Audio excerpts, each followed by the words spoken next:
Hi guys, Lex64 here. Today I'm going to show you a chess opening. The Ruy Lopez Morphy Defense closed variation. I'm analyzing this opening because I made a video about a game between Fischer and Socron. It's from this book, let me show you. It's this book, My 60 Memorable Games, maybe my favorite book of chess.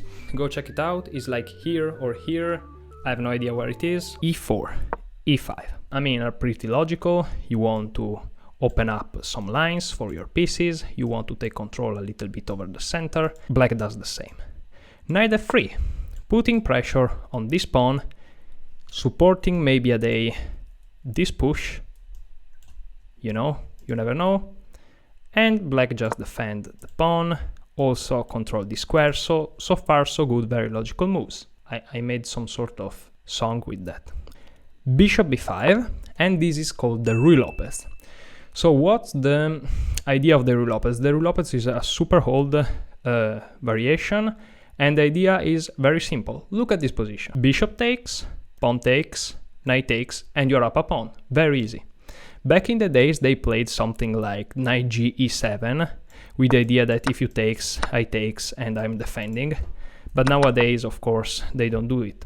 Today they played knight f6 or a6 or d6, I mean more logical moves. Today we are going to see a6. a6, just asking the bishop, what do you want to do? Now there are some options, and the main move that we are looking is bishop a4. But wait, didn't we just said that we want to capture this knight? Well, if you do it, there is one move by black, and this is very easy, d takes c6. You have to know this if you want to play the Ruy Lopez. After d takes c6, you cannot take this pawn because there is queen to d4. You are attacking the knight, you are attacking the pawn.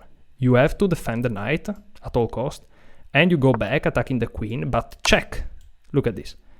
Queen e2, you are pinning, so it's forced to trade, and after all of this, you can just go back and rewatch. It's very easy, very straightforward, and extremely forced. As white, you haven't accomplished nothing. As you can see, the bar is, it says that is a little bit in black favor, but it's just an engine, is equal, and you don't really need this. I mean, why having a king on e2 when you're white and you can do better things? Alright, a thing that you can do though, after capturing the knight, that is not a mistake in itself, after d takes, you know that capturing the pawn is not gonna give you any advantage because black is gonna capture back and ruin your castle. But you can do is castling, and now yes, you're threatening to capture. Because for example, if h6, stupid move, knight takes, queen here, knight here, and if you capture the pawn, you are dead. So you cannot. So in this position after castle, sorry, without this silly move, you are threatening to take the pawn. And so black is gonna go with all sort of ways to defend the position. But we are not here to see that. It's just to allow you to know it. So now you know it and there are no problem. Alright, you go there, bishop a4. So we said Ruy Lopez, Morphy variation, you don't capture, and if you capture then you castle. Alright, bishop a4. Just keeping the pressure. Alright, right now there is the main move that is knight f6. With the idea that, again, if you capture here, go there. Well, first of all, if you capture here, you can run into these, or into these. I mean, you are just dead. So you don't want to do that. You just want to castle. And now you are threatening, take, and the same as before, because there is a rook here with pinning the king. So now you are threatening to take the knight. Bishop e7. And now, if you take here and go there, again there is this little trick, because now this doesn't work anymore, because you can actually capture, and on this, you can just move the queen away. Where it says queen g6, the engine suggests to me. Queen g6, alright, you just go there and you are fine. It's equal, as the engine says, and actually I'm seeing that the third line is a little bit for black, so nothing white wants to go for. So castle, bishop e7, closed variation of the Morphy defense, rook e1. Now you're threatening to capture the knight. And the main move for black here is b5, attacking your bishop. For example, castle, seems logical, but not really, because now you win the pawn. And after d takes, knight here, queen d4, you says, oh, it's like before, but it's not. Because right now you're attacking the queen, so the knight can't capture the pawn. The problem is the queen cannot capture this pawn, because of course it's defended. That was the point of rook e1. Alright. So you are threatening to capture the knight. That's why black doesn't castle, plays instead b5. And after b5, you go on b3, of course, the only move. And now you are not threatening really that much. d6 is the main move, just because this bishop has already a square, so you want to free this bishop to maybe be developed on g4. And now you want to play c3. Why do you play c3? Because you are scared of knight a5. You want to have this square, this c2 square for the bishop, and also you play c3, very important to play d4. It's very important, the center. Alright.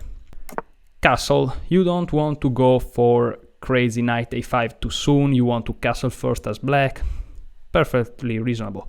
And now you may expect d4, h3. h3 is the move right now.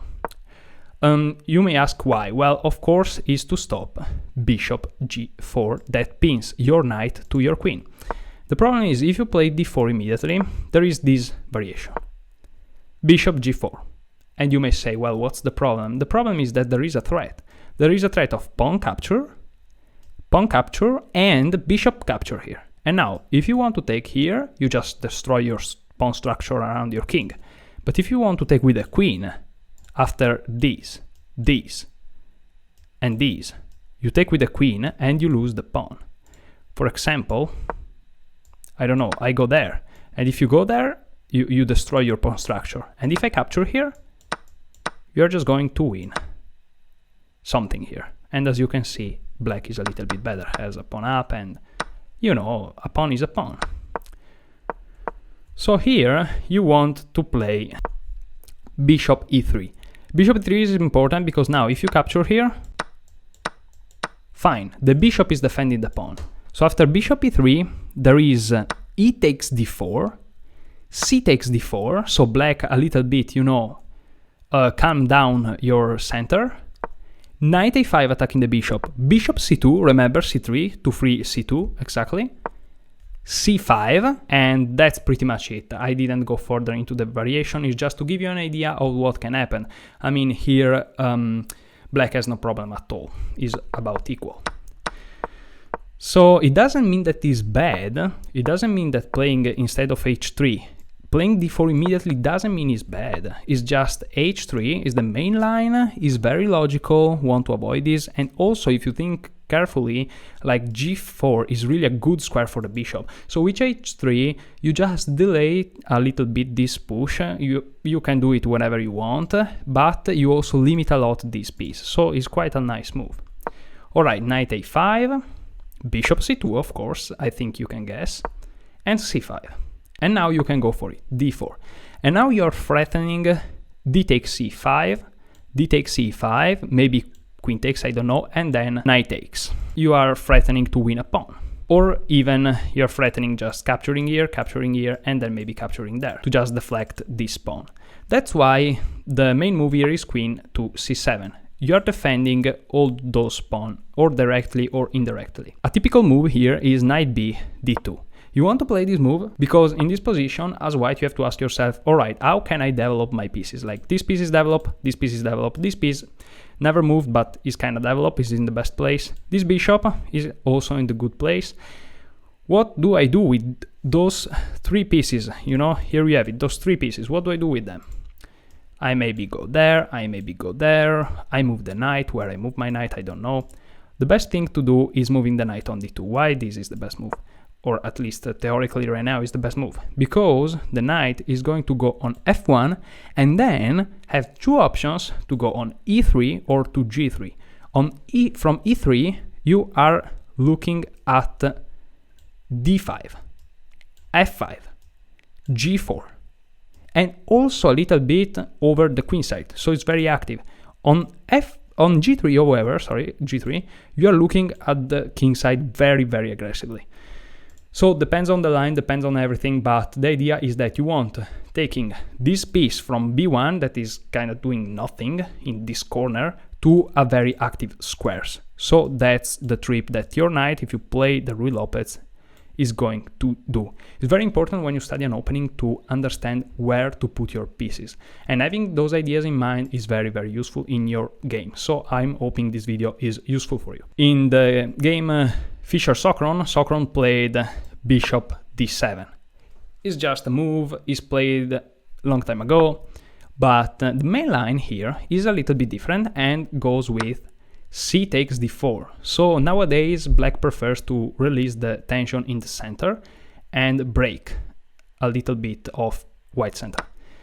C takes d4. Why c takes d4? Well, of course, with the knight you just lose the knight, but also you take with a lateral pawn a central pawn, so that's nice. And knight c6 is the main move. What's the purpose of knight c6? You are attacking this pawn, and if you really think about it, the knight here is doing nothing. So it's okay to lose a little bit of a tempo, but it's not really losing a tempo because you are threatening a pawn, and this knight on c6 is way more active than on a5.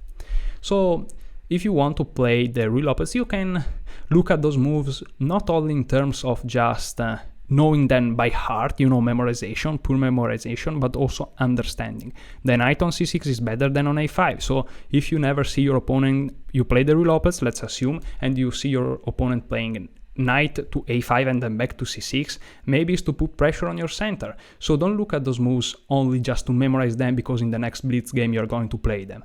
If it happens, it's better for you, good for you, I hope it may happen, but if it doesn't, you may just have ideas. That's very important. Alright, knight b3, I mean, to defend, this pawn quite a lot, quite a lot, and now a5 by black. Again, you have to remember all those moves. No, I mean, if you want, if you have free time, I mean, you can do whatever you want, what you prefer. But what is important is the idea. The knight is defending here, the pawn is a little bit lateral. You want to push this pawn to attack him. So if your opponent, may start pushing pawns, it's maybe because he wants to attack your pieces and make them go away to squares that he cares about. So it's very important to check those things. Bishop e3, because if the knight goes away, you want to have an extra defender. a4, knight d2, and as you can see right now, if capture, capture, capture, there is the bishop. So, here is why bishop e3. And now bishop d7, like in the game Fischer-Socron, just played right now, just developing. And here you can go ahead with rook c1. Those moves are just to an exemplification basically, because the probability that on 17 move you are in the exact same position of these are pretty low, but it's just to make you some ideas. That just it. And maybe queen b7 because you don't want your queen to be there. And then I just decided to stop here my analysis, and I think as an intermediate player, almost a beginner in terms of chess understanding really, I think that's more than enough.